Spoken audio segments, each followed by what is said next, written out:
Do you ever feel like your words just bounce off walls? Like you're pouring your heart out and no one's really listening? Yeah, rejection and feeling dismissed. It cuts really deep, doesn't it? Especially when we've spent our lives showing up for others. Today, we're not just talking about how to deal with it, we're talking about how to alchemize it. So stay tuned to find out how you can overcome the anger and the sadness of feeling rejected or dismissed.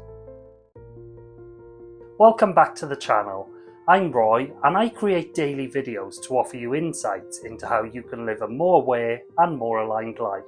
Today I'm going to share a personal story about a time recently that I felt rejected, dismissed and unheard, and we'll go through some brief understandings and a short guided exercise. So make sure you stay till the end because you're not going to want to miss a thing.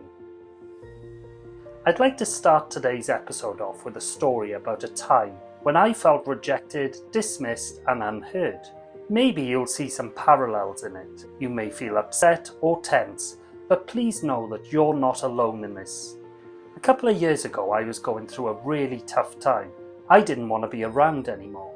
I didn't make plans or anything, but I would have been happy not to wake up, or if a lorry took me out on the motorway. I look back now at how sad I was, and I am so grateful that I was able to make positive changes in my life. At the time, I would share my deepest thoughts with a very small number of people, and I shared them with someone close.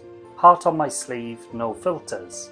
Well, recently I was discussing that time of my life with that person, and they said they didn't remember an aspect of it, and that really hurt. To know I hadn't been heard in my darkest hour, and that moment of realization that my thoughts had fallen on deaf ears hit something old, a wound from years ago. Like every time as kids we tried to speak up and we were told to be quiet because the adults were speaking, or every time we had a deep feeling and someone rolled their eyes.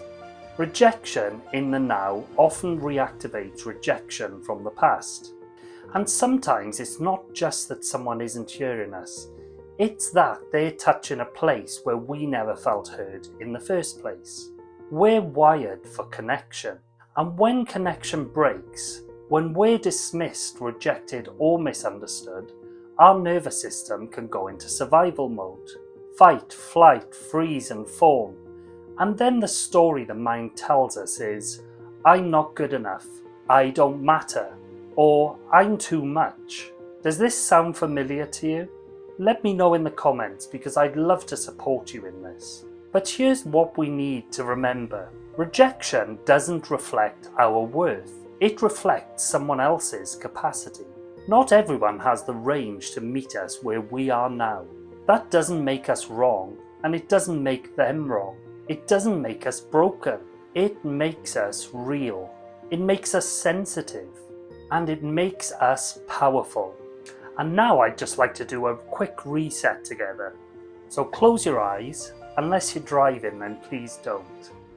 And take a deep breath in through the nose. And let it go slowly and fully through the mouth.